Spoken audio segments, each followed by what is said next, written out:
έτσι όμορφα μουσικά θα σας πάω σε δύο άλλους καλλιτέχνες. Πάλι θα συνδεθούμε με Αθήνα και θα μιλήσουμε. Κοντά μας έχουμε τον στιχουργό τον Δημήτρη Γράψα, ο οποίος γεννήθηκε και μεγάλωσε στην όμορφη Ζάκυνθο. Από μικρός είχε αγάπη για τη στιχουργική. Σε ηλικία 14 ετών άρχισε να γράφει τους πρώτους του στίχους. Σε ηλικία 18 ετών ανέλαβε την πρώτη επαγγελματική του δουλειά ως στιχουργός. Να πούμε πως έχει γράψει και ένα βιβλίο που έχει τίτλο «Έρωτας στο ναυάγιο», που έχει εκδοθεί και κυκλοφορήσει στην αγγλική γλώσσα, και μάλιστα ένα πολύ ωραίο ποίημά του με τίτλο, να το θυμηθώ, «Βαμμένες κόκκινες στιγμές», έχει συμπεριληφθεί στην ποιητική συλλογή, η οποία κυκλοφόρησε με αφορμή τα 100 χρόνια από την Ελληνική Επανάσταση του 1821. Κοντά του θα είναι και ο συνθέτης, ο Κωνσταντίνος Ρίγκος, ο οποίος από μικρός και αυτός αγάπησε τη μουσική. Πρώτα ξεκίνησε με την κιθάρα, έπειτα με τον μπουζούκι. Σταθμός στην πορεία του την καλλιτεχνική στάθηκε η δασκάλα του που τον βοήθησε στη θεωρία του φυσικά και στη μουσική, η Σοφία Βόσου, που ήταν δίπλα αρρωγός σε όλη την καλλιτεχνική του πορεία. Το 2007 συμμετείχε ο Κωνσταντίνος Ρίγκος στο τηλεοπτικό σοου Dream Show και από τότε εμφανίζεται σε πολλά μαγαζιά στη νύχτα, αλλά στην επαρχία, στην Αθήνα αλλά και στην επαρχία, όπου παίζει μπουζούκι και τραγουδάει. Κοντά μας τους έχουμε και τους δύο, να τους καλωσορίσουμε στην παρέα μας. Κωνσταντίνε και Δημήτρη, καλησπέρα. Γεια σου Φένια, καλησπέρα. Καλησπέρα Φένια, τι γίνεται? Καλά είμαι, εσείς τι κάνετε? Πολύ ωραία, μια χαρά, τέλεια. Χαίρομαι πολύ που συνομιλούμε. Συνομιλούσαμε από το καλοκαίρι μαζί, νομίζω, με τον Δημήτρη και λέγαμε για το να κάνουμε την εκπομπή και εννοείται, είπα, να βγείτε και να μιλήσετε και να πούμε στον κόσμο για όλα αυτά τα ωραία που κάνετε, γιατί ξέρετε, οι άνθρωποι της τέχνης πρέπει να βγαίνουν μπροστά και να τα λένε. Δεν χρειάζεται μόνο οι πολιτικοί να τα λένε, σωστά? Σωστό, ναι. Λοιπόν, να ξεκινήσουμε πρώτα με τον Δημήτρη, έτσι. Δημήτρη, η στιχουργική μπήκε στη ζωή σου από μικρός. Τι αποτελεί, θέλω να μου πεις, έμπνευση για εσένα? Κοίταξε να δεις, καταρχάς θέλω να πω μια καλησπέρα και στους τηλεθεατές σου και στην όμορφη εκπομπή σου. Και σε ευχαριστούμε πολύ που μας βγάζεις και μας κάνεις αυτή τη τιμή. Η στιχουργική μπήκε πολύ νωρίς στη ζωή μου. Η έμπνευση έχει να κάνει από πολλές μεριές. Δηλαδή, κάτι που θα δω ένα ζευγάρι στο δρόμο να πηγαίνει να περπατάει, ή ξέρω εγώ, μπορεί να είναι κάτι κοινωνικό, ένα μήνυμα, μια διαδήλωση ή οτιδήποτε μπορεί να μου δώσει έμπνευση. Κάθομαι μετά το βραδάκι σπίτι όταν έχω χαλαρώσει και γράφω αυτό που μου συνέβη ή που είδα να γίνεται, ας πούμε. Κωνσταντίνε, θέλω να μου πεις πώς ήταν η πρώτη σου επαφή με τη μουσική? Ήσουν αρκετά μικρός που είπες θέλω να μάθω κιθάρα και μπουζούκι? Καταρχήν να καλησπερίσω και εγώ με τη σειρά μου, Φένια, και τους τηλεθεατές και εσένα, και ευχαριστώ πολύ και εγώ για την πρόσκληση. Ναι, ήταν μια εσωτερική μου ανάγκη, η οποία δημιουργήθηκε επειδή στη μουσική βρήκα έναν τρόπο να εκφράζομαι. Οπότε ξεκίνησα με κιθάρα αυτοδίδακτα στην αρχή και στη συνέχεια με μπουζούκι, με δασκάλους, κανονικά, θεωρία, σπούδασα σε οδείο, αρμονία της μουσικής και στην πορεία και με τη φωνητική. Πολύ ωραία. Τώρα θέλω να μου πείτε τη συνεργασία σας με διάφορους καλλιτέχνες γνωστούς, γιατί είδα και στον δύο τα βιογραφικά ότι έχετε συνεργαστεί με αρκετούς γνωστούς καλλιτέχνες, ο καθένας φυσικά στον τομέα του.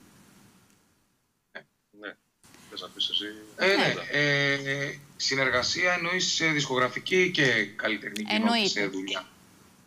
Λοιπόν, όσον αφορά το δισκογραφικό κομμάτι,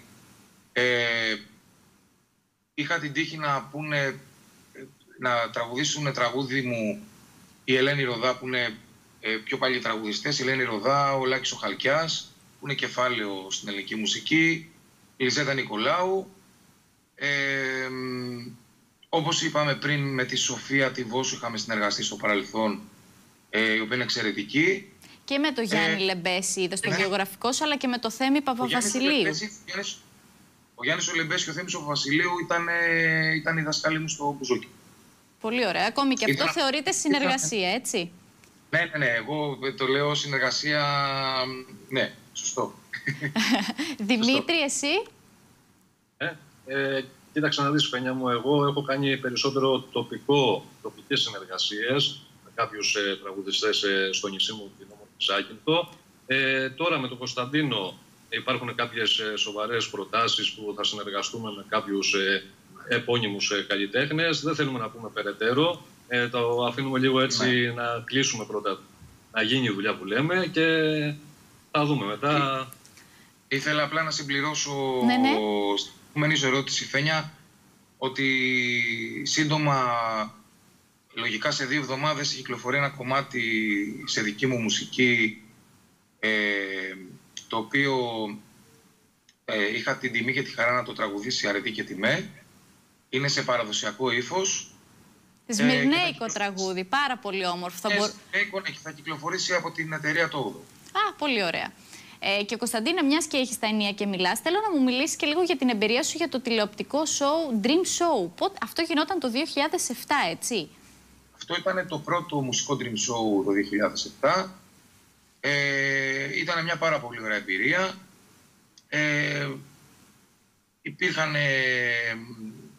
Υπήρχαν πολύ ωραίες στιγμές γενικά μέσα. Όλη η διαδικασία αυτή ήταν κάτι το οποίο με βοήθησε πάρα πολύ και μετέπειτα και περισσότερο, γιατί γνωρίζουμε όλοι ότι η τηλεόραση είναι κάτι πάρα πολύ δύσκολο, οπότε απαιτούταν εξοικείωση λίγο με την εικόνα, με όλο το σκηνικό. Δημήτρη, έζησες και μεγάλωσες στην όμορφη Ζάκυνθο, που οι περισσότεροι ερχόμαστε για διακοπές το καλοκαίρι εκεί, γιατί ξέρουμε ότι έχει τις καταγάλανες θάλασσες, τις πολύ ωραίες παραλίες. Θέλω να μου πεις πώς είναι να μεγαλώνεις σε μια περιοχή με τόσο όμορφα κάλλη και να συνεχίζεις και να μένεις εκεί σε όλη τη διάρκεια της ζωής σου. Αν υπάρχουν, ας πούμε, κάποιες δυσκολίες ενδεχομένως ή κάποιες ευκολίες, ή αν θα το άλλαζες. Φένια μου, οι ρυθμοί στο νησί είναι το καλοκαίρι λίγο πιο γρήγοροι, ενώ το χειμώνα είναι λίγο πιο αργοί. Και τι θέλω να πούμε αυτό? Επειδή έρχονται πάρα πολλοί τουρίστες το καλοκαίρι, δουλεύουμε το καλοκαίρι κάθε μέρα, τρέχει η ζωή και δεν μπορούμε να απολαύσουμε ούτε καν κάποιο μπάνιο με την ησυχία μας. Δηλαδή δεν έχουμε καθόλου χρόνο όταν είσαι μόνιμος κάτοικος. Το χειμώνα βέβαια χάνουμε αυτή τη διαδικασία, τη θάλασσα, τα μπάνια, αλλά τουλάχιστον έχουμε πιο ήρεμες καταστάσεις. Συνήθεια είναι, δεν είναι κάτι τρομακτικό. Απλά όταν έχεις γεννηθεί και έχεις μεγαλώσει σε έναν τόπο και μένεις μόνιμα εκεί, τον αγαπάς και δεν θες να τον αποχωριστείς. Πες μου 2-3 αξιοθέατα που τώρα όσοι μας ακούν θα μπορούσαν να πάνε το καλοκαίρι και οπωσδήποτε πρέπει να δούμε. Σίγουρα είναι το πανέμορφο ναυάγιο. Έχει πάρα πολλά αξιοθέατα, αλλά σίγουρα είναι το ναυάγιο Παναγιώτης, είναι το ηλιοβασίλεμα στο Κερί.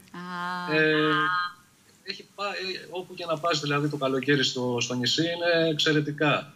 Είναι ο Βασιλικός, είναι πάρα πολλές παραλίες αλικές, παντού είναι πανέμορφα. Βλέπουμε τώρα και πλάνο όση ώρα μας μιλάς και ήδη ταξιδεύουμε τώρα, άστο. Ναι, έχω και τη θαλάσσια χελώνα καρέτα, που μπορείς να πας καραβάκι και να πας και να δεις με γυάλινο άτομα κτλ. Έχουμε πολύ όμορφα πράγματα. Πολύ ωραία. Τώρα θέλω να περάσω λίγο στον Κωνσταντίνο, να αφήσουμε την όμορφη Ζάκυνθο και να ρωτήσω, Κωνσταντίνε, έχει συνεργαστεί, είδα στο βιογραφικό σου, και με το Λυρικό Οδείο Κορυδαλού. Ήθελα να μιλήσεις λίγο για αυτήν εδώ τη συνεργασία, γιατί έτσι μου κέντρισε το ενδιαφέρον. Ναι. Αυτή είναι μια συνεργασία που έχω τα 3 με 4 τελευταία χρόνια. Σαν καθηγητής κάνω μπουζούκι και φωνητική. Ωραία, δεν μας τα είπες αυτά νωρίτερα να τα πω. Ναι, για πες τα. Τυχαία προέκυψε η ερώτηση, δεν θα το έλεγα ποτέ. Για πες. Ναι, και είμαι πάρα πολύ ενθουσιασμένος και με το κομμάτι της δασκαλίας και με τη συνεργασία μου με το Λυρικό Οδείο Κορυδαλού και την Ευσταθία Μπάικα, που είναι η ιδιοκτήτρια του οδείου. Έχουμε μια πολύ καλή σχέση και το κομμάτι της διδασκαλίας το θεωρώ πολύ σημαντικό όσον αφορά την εκπαίδευση. Δηλαδή ότι δίνεις πράγματα που έχουν να κάνουν με τη μουσική σε παιδιά, οπότε βλέπεις την εξέλιξη και νιώθεις και εσύ ευτυχισμένος μέσα από αυτό. Έχεις να μου πεις κάποια πολύ γλυκιά ανάμνηση από κάποιο μαθητή που σου είπε κάτι και είπες Τώρα είναι δυνατόν να το λέει αυτό το πράγμα παιδί? Κάτι που θα μπορούσες να μας εξομολογηθείς από κάποιο μάθημά σου? Κάτι συγκεκριμένο δεν έχω να πω, να μου έρχεται τώρα γρήγορα στο μυαλό, αλλά γενικά τα παιδιά και μου έχουν πει πολλές φορές ότι ευχαριστούμε πολύ, μας έχεις βοηθήσει σε αυτό το κομμάτι, να βελτιωθούμε, να εξελιχθούμε κτλ. Είναι πολύ σημαντικό για μένα να το ακούω. Δηλαδή, πολύ ωραία. Πιστεύω ότι βοηθάει να εξελιχθείς και εσύ ο ίδιος σαν άνθρωπος. Εννοείται. Μέσα από τα παιδιά εξελισσόμαστε και διατηρούμαστε νέοι. Να το ξέρεις αυτό, η εκπαιδευτική είναι μυστικό. Δημήτρη, θέλω να κλείσω με εσένα και να μου μιλήσεις για το βιβλίο σου με τίτλο «Έρωτας στο ναυάγιο». Προφανώς μπορώ να καταλάβω γιατί στο ναυάγιο. Είναι μια πραγματική ιστορία, μια μυθοπλασία. Είναι μυθοπλασία. Απλά θεώρησα το 2018 ότι επειδή το ναυάγιο είναι μια από τις πιο φημισμένες παραλίες παγκοσμίως και δεν έχει γράψει κάποιος κάτι, ας πούμε, ένα μυθιστόρημα, μια νουβέλα.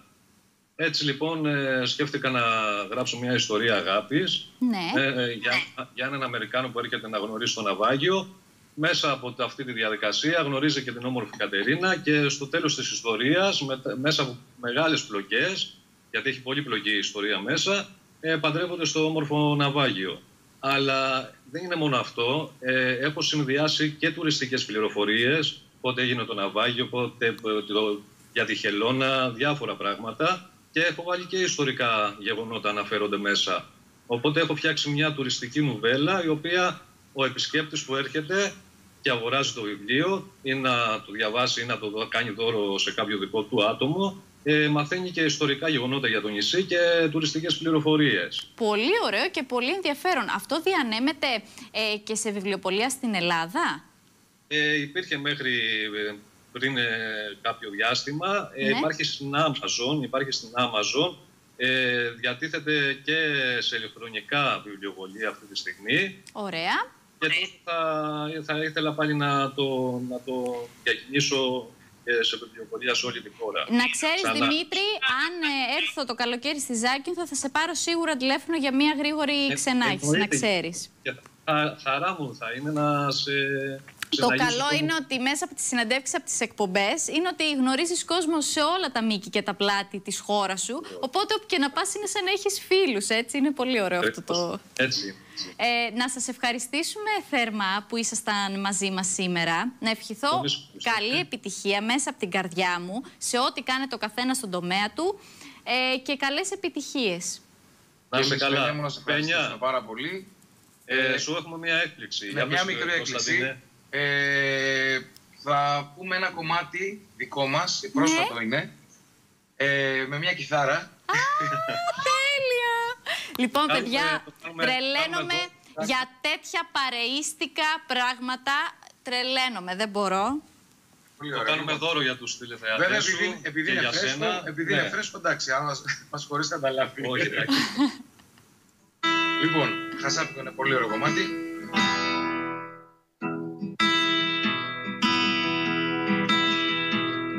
Σε είδα εχθές, το χέρι του κράταγες, νόμιζα πως μόνο εμένα αγάπαγες. Έκανα λάθος, εσένα λάτρεψα, μα τώρα εδώ το χρόνο εγώ σταμάτησα. Και θέλω να σε δω, να σου το πω, πως μπορείς σε άλλον αγάπη να δίνεις τα φιλιά μας, πως μπορείς να συγκρίνεις. Είμαι εδώ και πεθαίνω για σένα, δεν μπορώ πια να ζω σε ένα ψέμα. Μπορεί για έναν άλλον εμένα να αφήνεις, νιώσε με τώρα και πες τι θα γίνει. Με πουλάς για κάποιον τώρα, θυμήσου, πες πως μ' αγαπάς και πως είναι η ζωή σου. Συγχαρητήρια, Κωνσταντίνε. Καλοτάξιδο να είναι, πάρα πολύ ωραίο. Μπορεί ο κόσμος να το ακούσει κάπου? Όχι ακόμη, γιατί είναι σε διαδικασία. Κάναμε spoiler τώρα. Τέλεια. Λοιπόν, πώς θα λέγεται το κομμάτι? Πώς μπορείς, λέγεται το κομμάτι. Πώς μπορείς. Να μπούμε στο YouTube, να φανταστώ θα το ανεβάσεις, γιατί είναι πάρα πολύ ωραίο τραγούδι. Ας πούμε, που κλείνουμε τώρα την επόμενη εβδομάδα μια συνεργασία με έναν γνωστό τραγουδιστή. Ωραία. Και θα μπει στούντιο, να γίνει ενορχήστρωση και σε λίγο καιρό θα υπάρχει. Υπέροχο, παιδιά, σας ευχαριστούμε για αυτή την ευχάριστη μουσική νότα. Πολλά φιλιά στη Ζάκυνθο, στην Αθήνα και στους δυο σας. Καλή συνέχεια και καλές επιτυχίες. Ευχαριστούμε. Γεια σας, γεια σας. Αχ, τι να πω, πώς μπορείς, πολύ ωραίο κομμάτι. Θα είμαστε συντονισμένοι για να παρακολουθούμε τον Κωνσταντίνο Ρίγκο, να ακούσουμε το τραγούδι του ξανά. Πάρα πολύ μου άρεσε αυτό το χασάπικο. Και τώρα θα φύγουμε γρήγορα σε διαφημίσεις και επιστρέφουμε με live μουσική με την μπάντα τέτοια.